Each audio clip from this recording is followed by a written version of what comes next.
Hello students, कैसे हैं। आशा करता हूँ सभी बहुत अच्छे से होंगे और बहुत तेज़ शिद्दत के साथ अपने फाइनल एग्जामिनेशन की प्रिपेयर कर रहे होंगे। एक बार फिर मैं आपका वेलकम करता हूँ अपने यूट्यूब चैनल पर।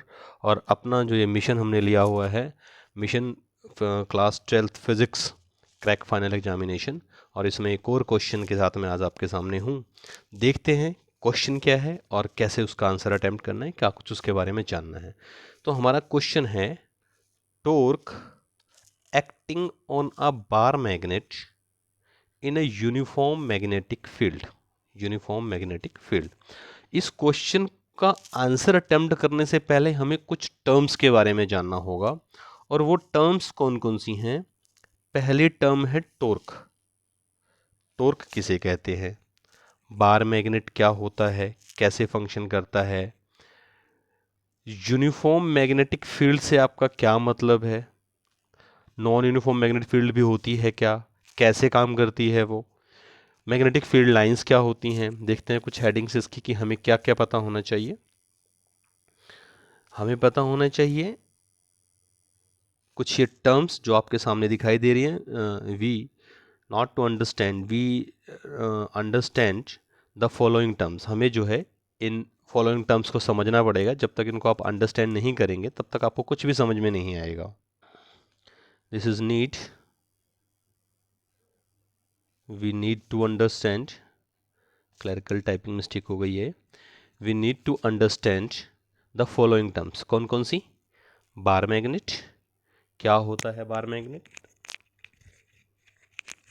कैसे काम करता है, मैग्नेटिक फील्ड क्या होती है around the bar magnet, magnetic field lines किसे कहते हैं, यूनिफॉर्म मैग्नेटिक फील्ड क्या होती है, क्या ये नॉन यूनिफॉर्म भी हो सकती है, नॉन यूनिफॉर्म मैग्नेटिक फील्ड भी हो सकती है, और क्या होती है वो non uniform magnetic field, magnetic flux क्या होता है, कैसे काम करता है, सोलिनॉइड क्या होता है। हालांकि इसका यूज़ यहाँ नहीं होगा, नेक्स्ट क्वेश्चन में होगा, बट यहाँ समझ लेंगे इसको हम।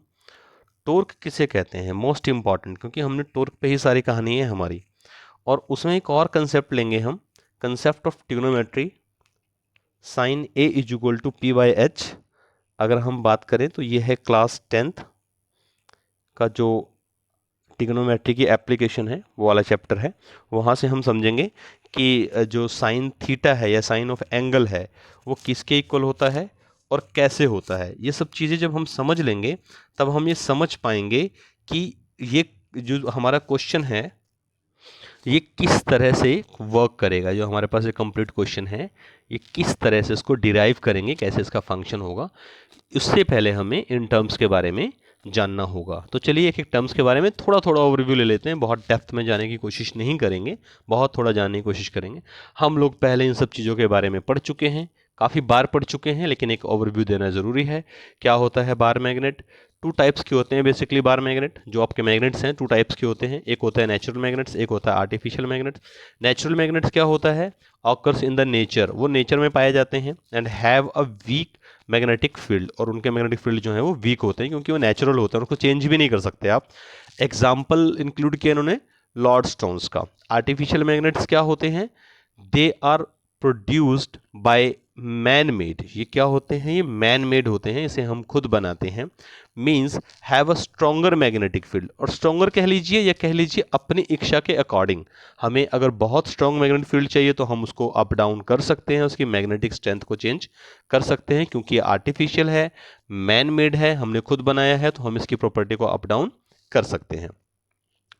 You can shape as you required, आप इसको शेप दे सकते हो, बार की शेप दे सकते हो, यू शेप दे सकते हो, सोलेनॉइड की शेप दे सकते हो, जैसा आप चाहो वैसी शेप दे सकते हो। When shaped in the form of bar magnet, किस किस फॉर्म में, is called the bar magnet. अगर हम इसकी शेप जो है वो एक बार की तरह रखें, बार मतलब सिंपली आपने ब्रिक्स देखी होंगी, ईंटें, ठीक है, तो ये एक बार है, इस तरह से आप कह सकते हैं। तो ये एक बार मैग्नेट है, तो बार की शेप में अगर लेंगे तो हम उसे बार मैग्नेट कहेंगे। तो हमारा टॉपिक यहीं से स्टार्ट हुआ, हमने जानना चाहा कि क्या होता है बार मैग्नेट। ठीक है, एक ऐसी शेप मैग्नेट की जो बार की तरह होती है, चाहे वो नेचुरल हो चाहे वो आर्टिफिशियल हो, मैन मेड हो, बस हमें एक बार मैग्नेट चाहिए होता है। ठीक है, तो this is the term of bar magnet. Next topic की बात करते हैं। बार मैग्नेट में कुछ प्रॉपर्टीज देख लेते हैं बार मैग्नेट की फटाफट। बार मैग्नेट क्या है, एक रेक्टेंगुलर पीस है, रेक्टेंगुलर पीस है, जैसे मैंने ये बना भी दिया रेक्टेंगुलर पीस किसी ऑब्जेक्ट का। And it made up of, किसका बना होना चाहिए, कौन से ऑब्जेक्ट होने चाहिए, आयरन हो सकता है, स्टील हो सकता है, या कोई फेरोमैग्नेटिक सबस्टांस हो सकता है। फेरोमैग्नेटिक सबस्टांस वो सबस्टांस होते हैं जिनकी मैग्नेटिक स्ट्रेंथ काफ़ी अच्छी होती है, जो बहुत अच्छा मैग्नेटिक प्रॉपर्टी अपने अंदर शो करते हैं, ठीक है। हैविंग परमानेंट मैग्नेटिक प्रॉपर्टी, उसके अंदर क्या होना चाहिए, परमानेंट मैग्नेटिक प्रॉपर्टी होना चाहिए, उसी का 12 मिनट बनेगा। अगर परमानेंट मैग्नेटिक प्रॉपर्टी नहीं हुई तो क्या होगा, पर्टिकुलर टाइम के लिए मैग्नेट होगा, जब हम एक्सपेरिमेंट करना शुरू करेंगे वो उसकी मैग्नेटिज्म खत्म हो जाएगी। तो क्या चाहिए हमें, परमानेंट मैग्नेटिक प्रॉपर्टी चाहिए। The magnet has two poles, we know very well, north pole and south pole, N pole and S pole, north and south. When you suspend freely, अगर हम फ्रीली सस्पेंड करें, बहुत छोटी class से पढ़ते आ रहे हैं, तो अपने आप को अलाइन करेगा north pole point towards the magnetic north pole of the earth, यानी कि नॉर्थ जो अर्थ का नॉर्थ है, अर्थ का नॉर्थ एंड साउथ, इसी डायरेक्शन में मैग्नेटिक पोल अपने आप को स्टैंड लेगा, ठीक है। और हम इसे अर्थ का मैग्नेटिक नॉर्थ कहेंगे इस साइड को, और यही होगा मैग्नेट का नॉर्थ भी। मार्नर कंपास जो है यूज़ की जाती है डिटरमाइन करने के लिए क्या, डायरेक्शन। जब आप शिप में जाते हैं, ठीक है, या जो हमारे एरोप्लेन्स होते हैं, उनमें जो डायरेक्शन बताने का काम करता है वो कंपास करता है। और कंपास जो है किसका बना होता है, एक तरह का मैग्नेटिक प्रॉपर्टी शो करता है, वो दिखाता है हम किस डायरेक्शन में जा रहे हैं। और स्पेशली जो हमारे मरीन्स होती हैं, जो हमारे जो वाटर में चलने वाले हमारे जहाज़ होते हैं, पानी के जहाज बोलते हैं जिसे, उनमें भी इसका यूज़ किया जाता है। जो लोग मछली पकड़ने वाला जो हमारा एरिया है, जो ग्रुप है जो मछली पकड़ने के लिए समुद्र में जाता है, वो भी इसी कंपास का इस्तेमाल करता है डायरेक्शन को देखने के लिए बार मैग्नेट की। कुछ हम वीडियो से भी तो कुछ प्रॉपर्टीज़ और देखेंगे इसकी हम इसमें। देयर अनलाइक पोल्स अट्रैक्ट, कई बार पढ़ चुके हैं, लाइक पोल्स जो है वो रिपेल करेंगे, अनलाइक पोल अट्रैक्ट करेंगे, बहुत बार पढ़ चुके हैं। बार मैग्नेट अट्रैक्ट करेगा फेरोमैग्नेटिक मटेरियल्स को, आयरन, निकिल, कोबाल्ट ऐसे मटेरियल को अपनी तरफ अट्रैक्ट करेगा। इस पिक्चर में आपको कुछ चीज़ें और समझ में आएंगी काफ़ी अच्छे से, आप ये देख सकते हैं। दिस इज़ बार मैग्नेट, ये 2 बार मैग्नेट हैं। अगर हमने अपोजिट पोल रखे हैं तो वो अट्रैक्ट कर रहे हैं, ये भी 2 बार मैग्नेट हैं। सेम पोल रखे हैं तो वो रिपेल कर रहे हैं। और ये आपकी है कंपास निडल, जो आप ये देख पा रहे हैं, ये कंपास है जो मैग्नेटिक के चारों तरफ रख करके, एक बार मैग्नेट के चारों तरफ रख करके उसकी मैग्नेटिक प्रॉपर्टीज को चेक कर रही है। ये बेसिकली आपको डायरेक्शन बताती है। आगे चलते हैं। अगला टॉपिक है हमारा मैग्नेटिक फील्ड। बहुत कम शब्दों में डिफाइन करेंगे इसको भी। The magnetic field area around a bar magnet or a magnet which affect the magnetism felt। इस बार मैग्नेट के अराउंड में वो एरिया जहां तक हमें इसकी मैग्नेटिक प्रॉपर्टी महसूस होती है, जहां तक अपना मैग्नेट का इफेक्ट ये छोड़ सकता है, जहां तक इसका मैग्नेटिक इफेक्ट होगा, ठीक है, वो उस एरिया को मैग्नेटिक फील्ड कहा जाता है। फील्ड को आप ऐसे भी समझ लें कि रेंज भी कह सकते हो, आपकी उस पर्टिकुलर मैग्नेट की रेंज कहां तक है, कहां तक वो काम कर सकता है, ठीक है। तो पर्टिकुलर बार मैग्नेट के अराउंड जो फील्ड होता है, जहां तक वो उसका इफेक्ट फील होता है, उसको हम मैग्नेटिक फील्ड कहते हैं। और अगर मैग्नेटिक फील्ड लाइंस की बात करें तो एग्जैक्टली हम वहां पे मैग्नेट के अराउंड कुछ लाइंस बना देते हैं। जैसे आप ये देख पा रहे हैं कि इस मैग्नेट के अराउंड भी लाइंस बनी हुई हैं, इन सभी मैग्नेट के अराउंड लाइन बनी हुई हैं, ठीक है। 2 पोल्स रख के भी दिखाए गए हैं कि जो अपोजिट पोल्स हैं वो रिपेल कर रहे हैं, सेम पोल है अट्रैक्ट कर रहे हैं। तो मैग्नेट पैरेलल रखेंगे तो किस तरह से वर्क करेंगे वो, ठीक है। कुछ प्रॉपर्टीज देखते हैं। Line around magnet, magnetic field lines का सिंपल सा मतलब है कि line around magnet close loop बनाती हैं। Magnetic field lines are form close loop. अगर आप ध्यान से देखें, किसी भी एक लाइन को वो दूसरे को कट नहीं कर रही है और यहाँ से निकल के यहाँ पे खत्म हो रही है, एक लूप क्रिएट कर रही है इसके बीच में, क्लोज लूप बनाएंगे। नो इंटरसेक्शन, कोई भी मैग्नेटिक फील्ड लाइन एक दूसरे को क्रॉस नहीं करेगी, कट नहीं करेगी। क्राउडिंग नियर द पोल्स, और जो पोल्स आएगा, अब आप पोल देखेंगे तो यहाँ पर ये पोल्स हैं, ये पोल्स हैं, ये भी पोल्स हैं, यहाँ पर काफ़ी क्राउडेड हो जाएगा, यहाँ पर काफ़ी ज़्यादा एक्सेस मैग्नेटिक फील्ड लाइंस होंगी और यहाँ पे स्ट्रेंथ भी ज़्यादा होगी मैग्नेटिक फील्ड की। तो आप कह सकते हैं कि magnetic field lines are crowded near the poles of the field, strong and spread apart of each other where the field weak. ठीक है, जहाँ पर ये थोड़ा सा बिखरे हुए फॉर्म में होंगी वहाँ पर फील्ड लाइंस कम होंगी, वहाँ पर इसकी स्ट्रेंथ भी कम होगी। Direction within a magnet magnetic field lines flow from south pole to north pole. ठीक है, यहाँ पे क्या करेंगी, साउथ पोल से लाइनें निकलेंगी और नॉर्थ पोल में जाकर के एंटर करेंगी।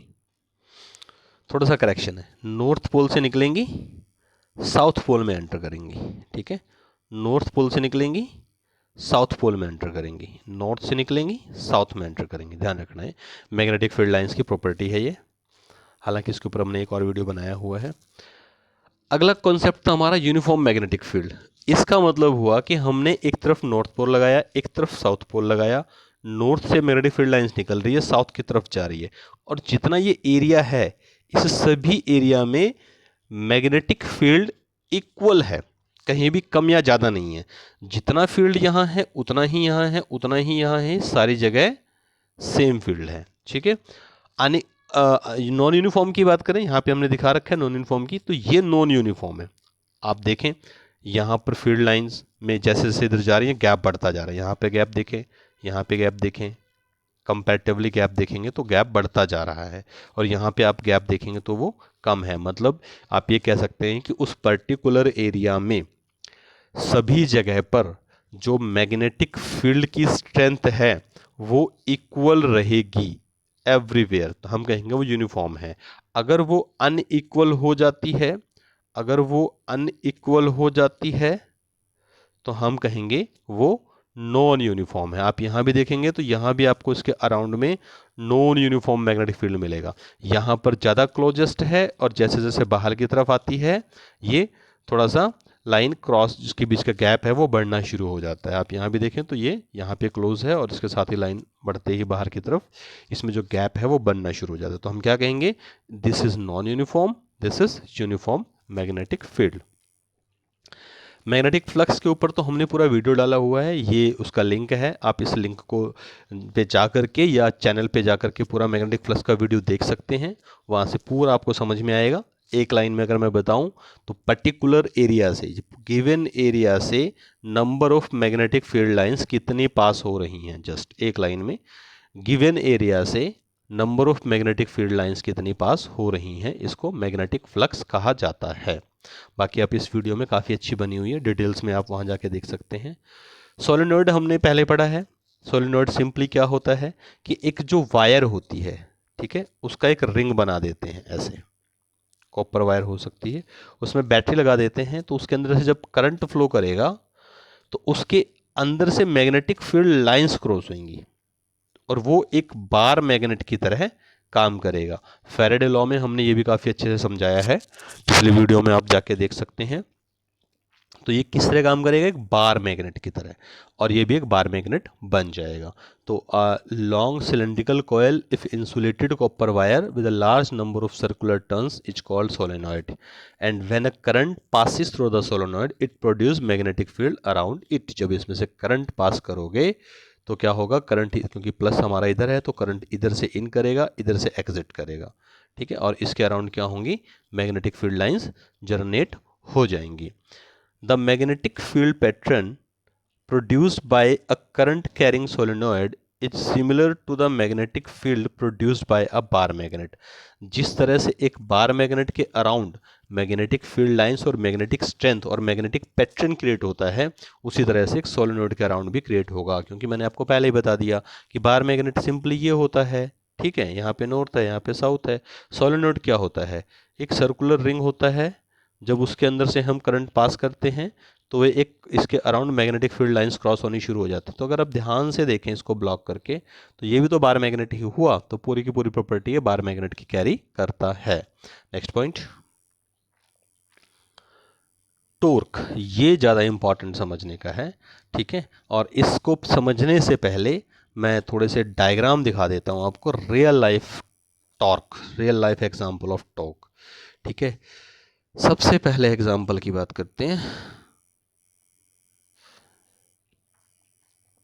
रोटेटिंग फोर्स या कपलिंग फोर्स। आप सभी ने कार का हैंडल घुमाते हुए देखा होगा, दिस वन। हम जब इसको ऐसे घुमा रहे हैं सर्कुलर में तो हम एक फोर्स लगा रहे हैं, दैट इज रोटेटिंग फोर्स कह सकते हो आप उसे, रोटेटिंग फोर्स। ठीक है, हम कभी भी फोर्स लगाएंगे उस पर ऐसे लगाएंगे तो ये हैंडल इस डायरेक्शन में घूमेगा, ऐसे लगाएंगे तो हैंडल इस डायरेक्शन में घूमेगा। ठीक है, एग्जैक्टली अगर आप फोर्स देखो तो आपको ऐसा नजर आएगा लगता हुआ, लेकिन वो लगेगा इस डायरेक्शन में। ठीक है, सेंट्रल पॉइंट से वो डायरेक्शन में ऐसे लगेगा। तो इसको हम क्या कहते हैं, ये किसका एग्जाम्पल है, टॉर्क का एग्जाम्पल है। टॉर्क को अगर एक शब्द में बताना हो तो मैं कहूंगा this is rotating force, force को रोटेट करके लगाना। ठीक है, तो वो जैसे आप पैडल मारते हैं, पैडल किधर मार रहे हैं, पैडल इधर की तरफ लगाएंगे जोर। ठीक है, इसका जोर इधर की तरफ लगाएंगे, इसका जो फोर्स है, और ये पहिया जो है वो ऐसे घूमेगा। ठीक है, ये धुरी सेंट्रल पे घूमेगी, ये एक्सल पूरा ऐसे घूमेगा इस तरह से, टॉर्क। तो ये पूरा का पूरा सिस्टम रोटेट करेगा ऐसे, जैसे आप देख रहे हैं ये पूरा सिस्टम इस तरह से रोटेट करेगा, और जबकि आपका फोर्स इस डायरेक्शन में है। ये भी टॉर्क का एग्जांपल है, रोटेटिंग फोर्स। एक दो एग्जांपल और देखते हैं, आपको बहुत अच्छे से समझ में आ जाएगा। इसको हम रेंच बोलते हैं, एक मैकेनिकल इंस्ट्रूमेंट है। आप सब ने देखा होगा किसी नट को खोलने के लिए इसका इस्तेमाल किया जाता है, नट बोल्ट होते हैं उनको खोलने के लिए इस्तेमाल किया जाता है। यहाँ फंसाने के बाद देखो हमने इस नट को घुमाना कैसे है, इस तरह से रोटेट करना है। ठीक है, हम क्या कर रहे हैं, हम इस पे फोर्स लगा रहे हैं ऊपर की तरफ। फोर्स कहाँ लगा रहे हैं, ऊपर की तरफ। ये इसकी लेंथ है, लेंथ जितनी ज़्यादा होगी आपको फोर्स उतना कम लगाना पड़ेगा। हम फोर्स लगा रहे हैं ऊपर की तरफ, और नट किधर घूम रहा है, ऐसे सर्कुलर। तो जब कोई फोर्स, किसी फोर्स की वजह से उसका इफेक्ट जो है वो रोटेशनल आए, सर्कुलर आए, तो हम क्या कहेंगे, वहाँ पे टॉर्क लग रहा है, वहाँ पे रोटेटिंग फोर्स लग रही है। सबसे सिंपल एग्जांपल रोज करते हैं आप, डेली दिस वन। हर रोज आप लोग टुंटी को खोलते हैं, ठीक है, वाटर टैप को खोलते हैं और पानी का यूज़ करते हैं। ठीक है, तो आप जब टैप को रोटेट करते हैं ऐसे, ठीक है, तो अपनी अपनी उंगलियों से उसको रोटेट करते हैं, तो आपने क्या किया, एग्जैक्टली रोटेटिंग फोर्स लगाया उसके ऊपर, घुमाया उसको, ठीक है, उसके एक्सेस के अराउंड, और पानी बाहर आया। तो जो आपने रोटेटिंग फोर्स उसके ऊपर लगाया टैप को घुमाने के लिए, ये क्या है, क्या है, टॉर्क। ठीक है, ये भी टॉर्क है। और ये भी आपने देखा ही होगा, आजकल बड़ा कॉमन हो गया है, हैंडल को हम फोर्स नीचे लगाते हैं, हैंडल रोटेट करता है। ठीक है, और रोटेट करता है, दरवाज़ा खोल जाता है। और ये भी बड़ा कॉमन है, कभी कभी आपने देखा हो स्क्रू टाइट करने के लिए। ठीक है, हम क्या करते हैं, हम फोर्स को इस डायरेक्शन में, इस पे ऐसे फोर्स लगती है और ये नट बाहर की तरफ आता है। इफेक्ट देखेंगे, या तो अंदर जाएगा या बाहर आएगा, क्या, स्क्रू। ठीक है, लेकिन फोर्स हम क्या लगा रहे हैं, रोटेटिंग। पेचकस को या स्क्रू ड्राइवर को हम रोटेट करते हैं, घुमाते हैं, और जो नट है वो या तो अंदर की तरफ जाएगा या बाहर की तरफ आएगा। तो समझे, फोर्स लग रही है ऐसे इस डायरेक्शन में, और इफेक्ट आ रहा है इस डायरेक्शन में, अपोजिट या। ठीक है, तो अगर फोर्स ऐसे है, इफेक्ट ऐसे है, तो हम क्या कर रहे हैं, रोटेटिंग फोर्स लगा रहे हैं, that is also called torque. I hope आपको टॉर्क बहुत अच्छे से समझ में आया होगा। और हमने क्या किया, अपने क्वेश्चन की डिमांड के according north pole and south pole, north pole and south pole, इसके अंदर प्लेस कर दिया एक बार मैग्नेट। ठीक है, क्योंकि ये नॉर्थ पोल है, साउथ पोल है, तो मैग्नेटिक फील्ड लाइंस ऐसे हो रही हैं क्रॉस, और ये क्या है, यूनिफॉर्म मैग्नेटिक फील्ड लाइंस हैं। तो अभी देखते हैं थोड़ा सा और, बार मैग्नेट हमने कौन सा प्लेस किया है। उससे पहले हम टॉर्क के बारे में थोड़ा सा और जान लेते हैं, इसकी डिफाइन में क्या लिखना होगा। Torque is measure of the force that can cause an object rotate about an axis, अपने एक्सिस के अबाउट रोटेट करना। ठीक है, force is what cause an object to accelerate linear kinematics, accelerate करना, उसको रोटेट करना, एक्सेलरेट करना भी रोटेशन फोर्स के अंदर ही आता है। Similarly torque is what cause N angular acceleration. ठीक है, कोई चीज़ जब एंगल पे घूम रही है ऐसे, तो हम क्या कहेंगे, एंगुलर एक्सीलरेशन। मान लीजिए एक चीज़ यहाँ पे थी, कोई ऑब्जेक्ट था, वो यहाँ पे था, यहाँ से घूम के यहाँ तक आ गया, तो इसके बीच में हमने एंगल देख लिया कि भाई ये 90 के एंगल पे घूम गया है। ठीक है, तो angular acceleration. Hence torque can be defined as rotational equivalent of linear force. अगर हम किसी चीज़ के ऊपर सीधा फोर्स लगाते हैं, जैसा हमने अभी पैडल का, साइकिल का, स्क्रू ड्राइवर का, टैप का, इन सब चीज़ों का एग्जाम्पल लिया, तो जब हम उसके ऊपर लीनियर फोर्स लगाते हैं, जैसे हमने पाइप रेंच की बात की थी, दोबारा देख लेते हैं एक बार। हम इस पाइप रेंच पे लीनियर फोर्स लगा रहे हैं, ऐसे लीनियर फोर्स लगा रहे हैं इस डायरेक्शन में ऐसे, ठीक है। इसका इफेक्ट क्या आ रहा है, रोटेशनल इफेक्ट आ रहा है, लीनियर फोर्स का रोटेशनल इफेक्ट, इसको हम क्या कहेंगे, torque. The straight line about which the object rotates is called the axis of rotation. जिस जगह पे वो रोटेट करता है ऑब्जेक्ट, उसको हम क्या कहते हैं, एक्सिस ऑफ रोटेशन कहते हैं। कोई तो सेंट्रल पॉइंट होगा, अगर मैं कह रहा हूँ कि इस पर एक टॉर्क लग रहा है ऐसे, तो किसी सेंट्रल पॉइंट के तो अराउंड ये घूम रहा होगा। In physics torque is simply the tendency of force turn twist, yes, किसी चीज़ को ट्विस्ट करना या टर्न करना। एक बहुत अच्छा एग्जांपल मुझे ट्विस्ट से याद आया। आप सभी लोग जब कोई टॉवल वगैरह वॉश करते हैं, आजकल तो मशीन का चलन है, लेकिन जब उसको हाथ से करना पड़ता है तो हम उसको हैंड से रोटेट करते हैं, घुमाते हैं उसको पानी को निचोड़ने के लिए। तो एग्जैक्टली जो आप फोर्स लगा रहे हो वो टॉर्क है, रोटेशनल फोर्स है, ठीक है। वो भी रोटेशनल फोर्स के अंदर ही आती है। किसी कपड़े को निचोड़ना भी रोटेशनल फोर्स यानी कि टॉर्क की कैटेगरी में आता है। उसे हम ट्विस्ट कर रहे होते हैं या टर्न कर रहे होते हैं। किसी व्यक्ति की बाह मरोड़ना, बाजू मरोड़ना, वो भी रोटेशनल फोर्स या टॉर्क के अंदर आता है। उस पर भी आपने क्या लगाई है, टॉर्क, कि अगर किसी की आप बाजू मरोड़ रहे हो, ठीक है, वो भी टॉर्क के अंदर आता है। और टॉर्क के अंदर क्या एग्जाम्पल हो सकते हैं, आप सोच करके कमेंट में लिखिए कि आपको क्या याद आ रहा है टॉर्क के अंदर, ठीक है। बॉल को स्विंग कराना, स्पिन कराना, स्विंग कराना, स्पिन कराना, वो भी टॉर्क के अंदर आता है। जिसको टॉर्क पता है वो बॉल को स्पिन या स्विंग करा पाएगा। एंड और कोई एग्जांपल आपको याद आ रहा हो तो आप बता सकते हैं। फैन का चलना रोटेशनल मोशन है उसके ऊपर भी, ठीक है। साइकिल का चलना, बाइक का चलना, हैंडल का घुमाना, ये सब रोटेशनल फोर्स दे रही हैं और ये सब टॉर्क का इफेक्ट है, ठीक है। आई होप आपको टॉर्क काफ़ी अच्छे समझ में आया होगा। तो अब देखते हैं एक कंसेप्ट और, कंसेप्ट ऑफ ट्रिग्नोमेट्री। ये आपके पास इस क्वेश्चन में ये भी आएगा, कंसेप्ट ऑफ ट्रिग्नोमेट्री ये क्या चीज़ है। आपको पता होगा कि साइन थीटा क्या होता है, perpendicular by hypotenuse, cos theta base by hypotenuse, tangent theta perpendicular by base. कहाँ से आया ये आया क्लास 10th के ट्रिग्नोमेट्री में से, ठीक है। ट्रिग्नोमेट्री में हाइट एंड डिस्टेंस वाला क्वेश्चन है, वहाँ पर इस तरह की सिचुएशन आपको मिलेंगी कि sine theta is equal to perpendicular by hypotenuse, या यहाँ से कह सकते हैं ए बी बाय ए सी, ठीक है। तो ये आई थिंक आपने पढ़ा होगा ट्रिग्नोमेट्री में, 10th की ट्रिग्नोमेट्री में आपने काफ़ी अच्छे से पढ़ा होगा। नहीं होगा तो यहाँ पर मैंने एक आपको हिंट दे दिया है, क्वेश्चन के अंदर थोड़ा सा और बता दूंगा कि कैसे बनाइए। ओके, चलिए अब टाइम आ गया है कि हम अपने क्वेश्चन को एक्सप्लेन करना शुरू करें। आपने जो इससे पहले वीडियो देखी है उसके अंदर आपने इसकी सारी जो डेफिनेशंस हैं वो सारी समझ ली होगी, देख ली होगी। जो ये यहाँ पर ये सारे हमने कॉन्सेप्ट लिए हुए हैं, ये सारे कॉन्सेप्ट आपने उस वीडियो में देख लिए होंगे, ठीक है। और अगर आपने सारे कॉन्सेप्ट देख लिए उस वीडियो में और आपको समझ में आ गया है तो हम कर पाएंगे अपना अगला टॉपिक जो हमारा चैप्टर का मेन क्वेश्चन है। ये सब आपने देखा होगा, नहीं देखा तो जाके पहले उस वीडियो को देखिए, ये सब टॉपिक समझिए, उसके बाद ही आप इसको आगे बढ़िए, तभी आपको बेटर समझ में आएगा। क्योंकि अगर आपको बेसिक टर्म नहीं पता ना तो फिर आप इसको कर नहीं पाओगे। उसमें क्वेश्चंस आएंगे, इसमें कुछ ऐसी चीज़ें आएंगी जो आपको समझ ही नहीं आएंगी। जैसे बार मैग्नेट आ गया, यूनिफॉर्म मैग्नेटिक फील्ड आ गया, इसको प्लेस कर दिया, ये आ गया, ठीक है। तो शुरुआत करते हैं हम अपने क्वेश्चन का, और हमारा क्वेश्चन था torque acting on a bar magnet in a uniform magnetic field. किसी यूनिफॉर्म मैग्नेटिक फील्ड में एक बार मैग्नेट को प्लेस करना।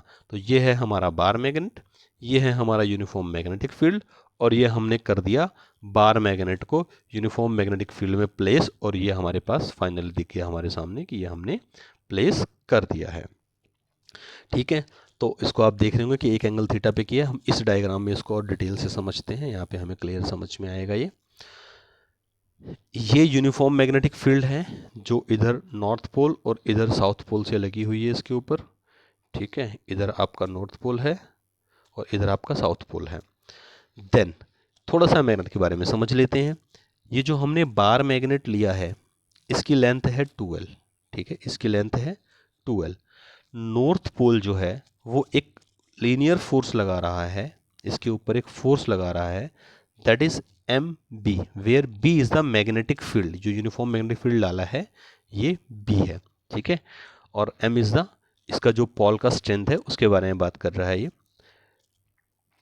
यहाँ पे एक एंगल ले लिया हमने थीटा, ठीक है, और ये दिखा दिया इसने कि बी जो मैग्नेटिक फील्ड है उसके साथ थीटा बना रहा है इसका। ये मैग्नेटिक डाइपोल है इसका जिसकी लेंथ 2L है। इधर ये एम बी इस डायरेक्शन में लगा रहा है north pole in the direction of B, and इधर ये लगा रहा है opposite the direction of B. और यहाँ पर हमने एक 2L साइन थीटा लिया है। कैसे ड्राइव किया ये भी समझाएंगे आपको। देखते हैं अगला डायग्राम और समझते हैं इस पूरे कंसेप्ट को। Yes, force on the north pole M B along B, इस पे फोर्स लगा एम बी किसके अलोंग, बी के अलोंग, ठीक है। और इसके ऊपर फोर्स लगा एम बी किसके along, opposite to the B, magnetic field के अपोजिट डायरेक्शन में।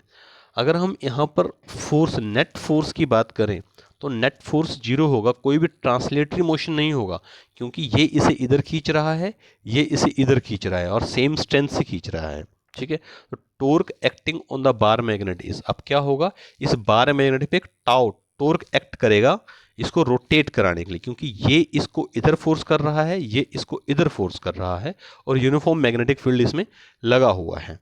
तो टाउ यानी कि टोर्क किसके इक्वल होगा, दैट इज फोर्स इनटू में परपेंडिकुलर डिस्टेंस, ठीक है। Perpendicular distance, this one is the perpendicular distance. देखते हैं अगली स्लाइड में। जो हमारे पास यहां पे ट्रायंगल बनी थी NAS, this is NAS, this is the triangle, ठीक है। बना लेते हैं हम यहां पे NAS, यहाँ पे एंगल है थीटा। ये जो ट्रायंगल थी हमारे पास, अब हमें यूज़ करना है किसका, और अगर बात करें तो ये वाला एरिया है, ये 2L लेंथ है, ठीक है। जैसा कि हमने पीछे देखा है कि ये 2L लेंथ है यहाँ से लेकर के यहाँ तक। तो अब हमें यूज़ करना पड़ेगा यहाँ पे, क्या यूज़ करना पड़ेगा, जो हमारे पास ट्रिग्नोमेट्री का फंक्शन था जो हमने बात की थी। ऊपर चलता हूँ मैं और मैं आपको बताता हूँ कि ये कैसे यूज़ हुआ है। यहाँ पे आ जाइए, उस डायग्राम में जो हमें वहाँ पे दिया गया है, ये थीटा एंगल है, h की वैल्यू 2L दे रखी है और इसको P हमने माना हुआ है यहाँ पे, यहाँ भी परपेंडिकुलर है। और अगर आप देखेंगे तो यहाँ पर भी ये Na की फॉर्म में लिखा हुआ है, इसको P ही है, Na लिख लिया हमने। तो यहाँ से अगर आप यहाँ देखें, वापस चलते हैं एक बार समझने के लिए इसको, यहाँ देखें तो यहाँ क्या कह रहा है, परपेंडिकुलर बटे hypotenuse is equal to sine theta. Hypotenuse की वैल्यू 2L है, परपेंडिकुलर की वैल्यू उसके अकॉर्डिंग, यहाँ पे तो AC है लेकिन यहाँ पर हमारी परपेंडिकुलर की वैल्यू बताएं क्या है, आप देख के बताएं क्या वैल्यू यहाँ परपेंडिकुलर की, यहाँ पर देख लें इस डायग्राम में, दैट इज NA, ठीक है। NA वैल्यू है परपेंडिकुलर की यहाँ पे, ठीक है। तो हमारे यहाँ पे क्या बना, sine theta is equal to perpendicular by hypotenuse. इस डायग्राम को देखें तो परपेंडिकुलर जो है that is NA and hypotenuse that is 2L। क्यों, क्योंकि ये मैग्नेटिक डाइपोल है, लेंथ है इसकी मैग्नेट की, ठीक है। तो यहां से हमने Na निकाला, Na ये इधर चला गया, Na is equal to 2L sine theta. Tau क्या था, यहां देखिए क्या था, फोर्स इनटू में परपेंडिकुलर डिस्टेंस, ठीक है। तो हमने क्या किया, वहां पे वैल्यू पुट करी, थोड़ा सा लिंक करते हैं। हमने क्या किया, इस फोर्स की वैल्यू को पुट किया, इस फोर्स की वैल्यू को पुट किया, और इस फोर्स की वैल्यू कितनी है, दैट इज MB, MB, इस फोर्स की वैल्यू कितनी है, MB।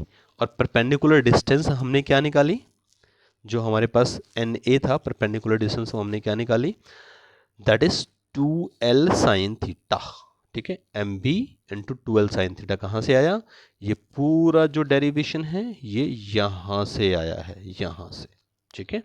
इसकी जगह हमने वैल्यूज पुट करी है। नाउ जो हमारा M है that is equal to small m into 2L, ठीक है। स्मॉल m इंटू 2L के इक्वल है, तो हमने क्या किया, यहाँ से स्मॉल m और 2L की जगह कैपिटल M पुट कर लिया, that is B sine theta बचा, and tau is equal to M cross B। अगर आपको क्रॉस प्रोडक्ट पता हो, ए क्रॉस बी जो है that's equal to A B sine theta होता है क्रॉस प्रोडक्ट में, वेक्टर क्रॉस प्रोडक्ट। तो अगर यहाँ पे एम बी साइन थीटा है तो इसका मतलब ये क्रॉस प्रोडक्ट है वेक्टर की फॉर्म में। तो ये आपका फाइनल रिलेशन आ गया कि tau is equal to M cross B, जहाँ पर एम मैग्नेटिक डायपोल मोमेंट को रिप्रेजेंट कर रहा है। तो this is your final relation of this. I think बहुत सिंपल में आप सिर्फ और सिर्फ इन 2 पेजों को देखिए, इन 2 स्लाइड्स को देखिए, इन 2 स्लाइड्स में आपका पूरा क्वेश्चन खत्म हो जाता है। पहले आपने ये डायग्राम बना दिया, ठीक है, पहले आपने ये डायग्राम बना दिया, फिर आपने ये बता दिया कि फोर्स कौन सी किसके अलॉन्ग लगी हुई है, टाउ को डिफाइन किया, यहाँ पे टाउ को लिख दिया, टाउ क्या है, वैल्यू पुट कर दी और टाउ की वैल्यू आपने यहाँ पे फाइंड आउट कर दी, ठीक है। बस इतने से आपका पूरा काम कंप्लीट हो जाता है इस क्वेश्चन के लिए। नोट, क्या नोट है इसके अंदर, the direction of tau is perpendicular to the plane containing M and B, vector form में है, and is given by the right hand rule. जो इसकी टाउ की डायरेक्शन निकालनी है तो वो राइट हैंड रूल से निकाल पाएंगे हम। एंड ये लिखने की ज़रूरत नहीं है, बस हम समझ लेते हैं क्या है, कई बार एक मार्क्स में पूछ लिया जाता है ऐसे ही।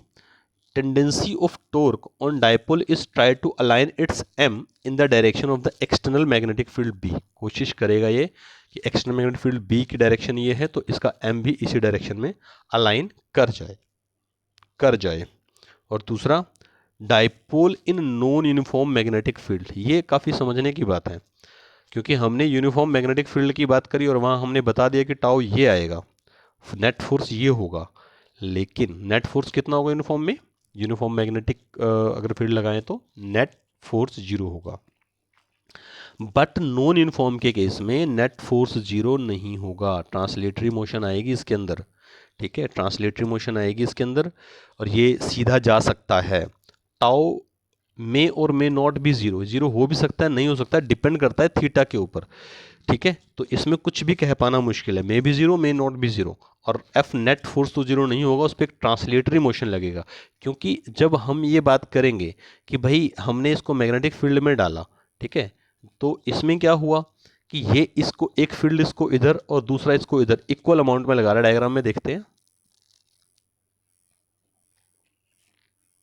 ये यहाँ पे एक फोर्स इसको इधर लगा रहा है, एक फोर्स इसको इधर खींच रहा है और दोनों इक्वल हैं। क्यों इक्वल हैं? क्योंकि मैग्नेटिक फील्ड जो है वो यूनिफॉर्म है, इक्वल है।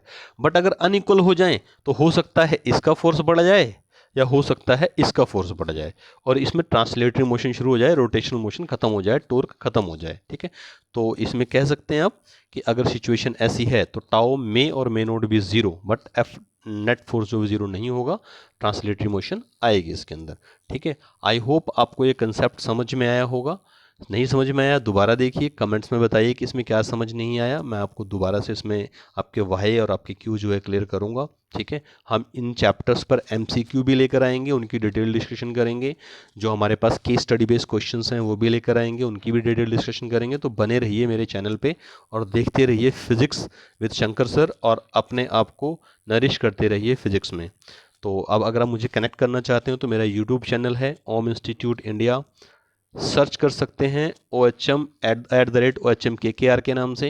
एंड टेलीग्राम आप चेक कर सकते हैं, एक हमारा टेलीग्राम चैनल, इसको ज्वाइन कर सकते हैं, फिजिक्स बाय शंकर सर। यहाँ पे आपको नोट्स मिल जाएंगे PDF की फॉर्म में। इसका अगर सर्च करके नाम ले तो आप इस लिंक से भी जा सकते हैं, ठीक है। अगर आपको वीडियो अच्छी लगती है तो ज़रूर प्लीज़ शेयर करें, लाइक करें और सब्सक्राइब करें, चैनल को मैक्सिमम लोगों तक पहुँचाएँ।